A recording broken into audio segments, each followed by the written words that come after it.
واحدة من أكتر المشاكل اللي بتقابل مرضى الأعصاب هي سقوط القدم. إيه هو سقوط القدم؟ وإيه هي أعراضه؟ وأعرف إزاي إن أنا عندي سقوط قدم ولا لأ؟ وأعرف إزاي هو هيتعالج أصلا ويرجع طبيعي ولا لأ؟ هو ده موضوعنا في الفيديو النهاردة، يلا بينا. أهلا وسهلا بيك. زي ما اتكلمنا مع بعض كده قلنا إن إحنا هنتكلم في الفيديو ده على سقوط القدم. طيب في الأول كده يعني إيه سقوط قدم؟ بالعامية كده إن أنا رجلي أو مشط رجلي مش عارف أرفعه من على الأرض، فبالتالي أنا بقول إن أنا عندي سقوط قدم. طيب ده مشكلته إيه أو ليه أصلا بيأثر عليا؟ أولا هو ده واحد من أكتر الحاجات اللي بتأثر في المشي بتاعنا، يعني أي حد مننا لو فكر بس وهو ماشي إن هو ما يرفعش مشط رجله من على الأرض هنلاقي نفسنا وإحنا ماشيين بندحرج رجلينا على الأرض أو بنزحف رجلينا على الأرض. فبالتالي باقول إن أنا عندي سقوط قدم ساعتها، وأعرف فايدة مشط الرجل بتاعي أو رفعة مشط الرجل أثناء المشي بتاعي. فعشان كده مشكلة بتأرق كل مرضى الأعصاب اللي عندهم السقوط القدم إن المشي بتاعه بيتأثر، فبالتالي بييجي لنا إن هو أنا عندي مشكلة كبيرة لازم تتحل عشان أبدأ إن أنا أمشي كويس. تعالوا في الأول كده نتكلم أعرف إمتى إن أنا عندي سقوط قدم. سقوط القدم زيه وزي أي حاجة في الدنيا ليها درجات. طيب الدرجات دي بتختلف باختلاف إيه؟ بتختلف باختلاف الإصابة بتاعتنا. طيب كل ما الإصابة بتاعتي كانت قوية شوية كل ما خدت جروب من العضلات أكتر، يعني كل ما خدت مجموعة أكبر من العضلات. كل ما الإصابة بتاعتي كانت ضعيفة كل ما خدت جروب أقل من العضلات وكل ما التأثير بتاعها كان أقل. لازم في الأول نعرف إن مشط الرجل عشان يترفع مش عضلة واحدة بس اللي بترفعه، هم ما بين 3 ل4 عضلات أساسيين هم اللي بيشتغلوا كلهم مع بعض عشان يقدر إن أنا أرفع مشط الرجل بتاعي. فبالتالي إن أنا أي إصابة في أي عضلة فيهم هيأثر على مشط الرجل بتاعي. أسوأ حاجة طبعًا إن العضلات دي كلها تتصاب، فبالتالي المشط نفسه عمره ما يترفع، وأحسن حاجة إن عضلة فيهم واحدة هي اللي تتأثر، فتبدأ الدنيا إيه، المشي بتاعي يتأثر سِنّة صغيرة ما لاحظش الكلام ده. هل سقوط القدم ممكن ييجي من مشكلة أو ييجي نتيجة مشكلة في الإحساس؟ آه ممكن ييجي نتيجة مشكلة في الإحساس. دي أعرفها إزاي؟ بالاقي إن المريض بتاعي جاي يقول أنا مش باعرف أثبِّت رجلي في مثلًا الشبشب وأنا ماشي، إن الشبشب بتاعي بيزحف قدامي كده. فأنا مش عارف أكنترول أو أتحكم في الشبشب ده، فبالتالي لمّا آجي أنا أرجّعه بقى للفحص وأشوف الإحساس بتاعه، ألاقي الإحساس بتاعه أساسًا فيه مشكلة، فباقول إن السقوط اللي جاي ده أو عدم التحكم في العضلات بتاعة مشط الرجل جاي نتيجة مشكلة حسية، فابدأ أشتغل على المشكلة الحسية عشان أبدأ إن أنا أعدّل المشكلة الأساسية بتاعتي اللي هي سقوط القدم. طيب ممكن ييجي نتيجة إيه تاني أو ممكن ييجي بعرض إيه تاني؟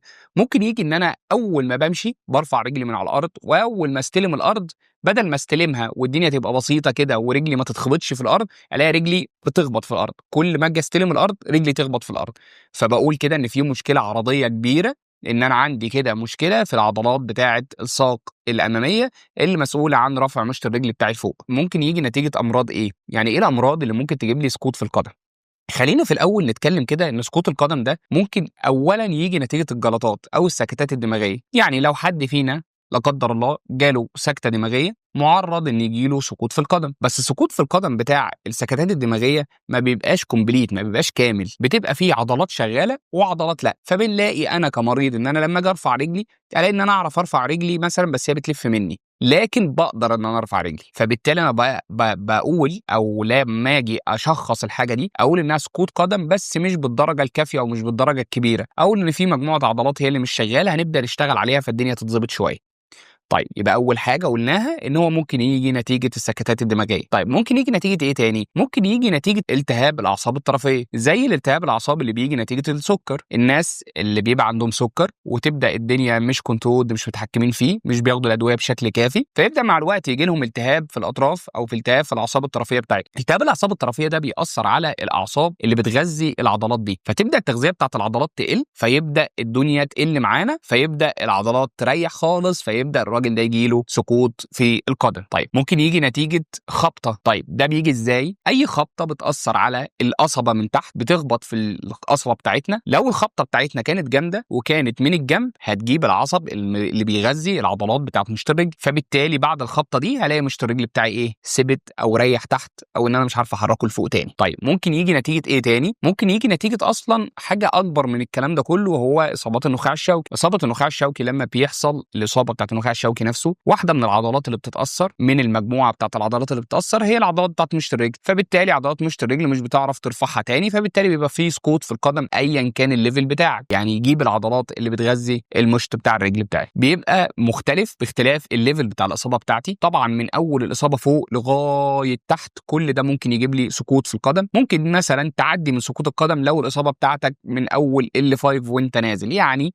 الاصابه بتاعتي تبقى معديه الفقرات القطنيه، ممكن ان مشط القدم بتاعي يكون ما فيهوش سقوط شويه، او اقدر اقول ان يبقى في درجه بس درجه خفيفه شويتين. كل الاصابات دي او كل الامراض دي بتجيب لنا عرض بتاع سقوط القدم بتاعي. طيب اعرف ازاي ان انا عندي سقوط في القدم غير الاعراض اللي انا بشوفها؟ خلاص انا عرفت نفسي ان انا مشط الرجل بتاعي رايح لتحت، خلاص انا عرفت واتاكدت ان في مشط الرجل واقع لتحت. هعرف بقى ازاي وكونفيرم ده 100% ان انا خلاص عندي سقوط قدم وسببه ايه؟ واحده من اكتر الحاجات اللي بتشخص سقوط القدم هي رسم العصب.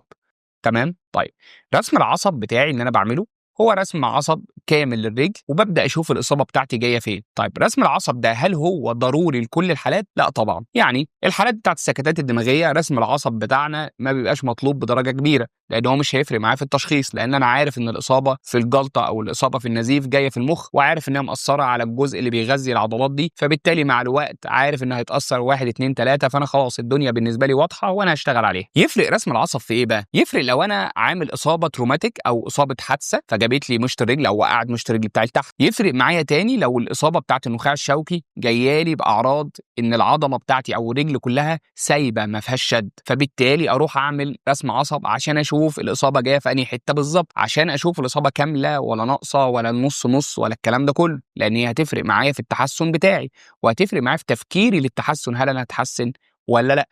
طيب هل في حاجة تانية ممكن إن إحنا نشوفها؟ في حاجة إحنا بنلجأ لها شوية وهي الEMG أو رسم العضلات، ورسم العضلات ده بنعمله في الحاجات الأعلى شوية، يعني الإصابة موجودة وأنا مش عارف أحدد قوي إن العضلة دي هل هي خلاص الإصابة بتاعتها كبيرة وكافية إنها مش هنشتغل عليها ومش هتجيب تحسن، ولا إن العضلات تمام موجودة والدنيا هتتحسن معايا. فاروح عاملين ايه؟ عاملين رسم العضلات، وده بيتعمل مع رسم الاعصاب، الاثنين بيتعملوا في نفس الوقت وما فيهوش مشكله، في نفس الدكتور بنفس الجهاز وبنفس كل حاجه. نبدا نشوف الحاجات دي ونقول يلا بينا نتوكل على الله. خلاص عرفت الدرجه بتاعه الاصابه بتاعتي وعرفت كل حاجه، ابدا اشوف بقى اللاين اوف تريتمنت او الشكل العلاجي اللي انا المفروض ادخل فيه. بكده نكون عرفنا الاعراض بتاعه سقوط القدم، واعرف ازاي ان انا عندي سقوط قدم، وايه الحاجات اللي انا ممكن اعملها كتحاليل او كرسم اعصاب يقول لي ان انا عندي سقوط قدم. كده انا خلاص اتاكدت ان في سقوط قدم، وعايزين نبدا في الحل بتاعه واحده واحده. عرفت الدرجه بتاعته، عرفت الشكل بتاعه، عرفت الاصابه جايه فين بالظبط، فهبدا اشوف انا هتعامل مع الحاجه دي ازاي، او هتعامل مع المشكله الكبيره دي ازاي كنوع من انواع العلاج. وهو ده اللي احنا هنمسكه بالتفصيل في الفيديو اللي جاي ان شاء الله. مستني اقتراحاتكم، لو في اي اقتراحات ليكم او اي حاجه عايزين نقولها في الفيديوهات الجايه سيبوها لنا في الكومنتس، وان شاء الله نشوفكم على خير.